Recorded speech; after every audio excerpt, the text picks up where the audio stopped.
ప్రభుత్వం అధికారంలో ఉందనే అహంకారంతో ఆ, వాళ్ళు ఎందుకంటే అతను మదన్ మోహన్ కింద ఒక ఒక మండల అధ్యక్షునిగా పనిచేస్తుండు ఆ పిల్లగాడు.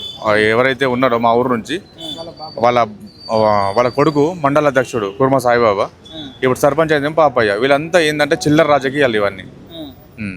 ఇప్పుడు ప్రజా స్పందన, ప్రజా అభిప్రాయం ఎటువైపు ఉంటే అటువైపు మొగ్గు చూపుతారు. ఎవరు వాళ్ళకి న్యాయం చేస్తారంటే ఆ లీడర్ దగ్గర పోయి వాళ్ళ కష్టాలు చెప్పుకుంటారు. అంటే అన్న ఊర్లలో ఇప్పుడు లేని వాళ్ళు ఉంటారు కదా, లేని వాళ్ళు ఏం చేస్తారు, ఓటుకు బలైపోతారు. నోటుకు బలైపోతారు.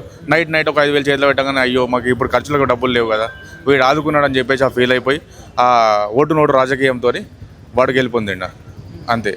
జరిగిన నైటే నేను చనిపోతాను బెదిరించడం వల్ల కానీ, డబ్బులు ఇవ్వడం గల కానీ, ఒక పాయిజన్ బాటిల్ ఎమ్మడి తీసుకుపోయి చెప్పి కాలు మొక్కి, ఒక పెద్ద వ్యవస్థకు చెందిన కుమారుడు చిన్న వాళ్ళ అంటే ఎస్సీ వాళ్ళ కాలు మొక్కుతాడా? మన పద్ధతి ప్రకారం మొక్కాడు. కానీ అతను వాళ్ళ కాళ్ళ మీద పడడం కానీ ఇవంతా ఓట్ల కోసమే. తెల్లవారు పడమనండి, ఏ రాజకీయం ఎవరితో చూస్తాడు? అంత దొంగ రాజకీయాలు చేసుకుంటా అంత మంచి ప్రజలను బలి తీసుకుంటూ ఉంటారండి. ఏం చెప్తారు ముఖ్యమంత్రికి ఇలాంటి సంఘటనలు జరుగుతూ ఉన్నాయి? వీళ్ళను కఠినంగా శిక్షించాలి. ఎవరైతే బాధ్యులు ఉన్నారో వీళ్ళని కఠినంగా శిక్షించాలి. ఎవరైతే క్షేత్రజ్ఞులు ఉన్నారో వాళ్ళని ఆదుకోవాలని ప్రభుత్వం డిమాండ్ చేస్తుంది.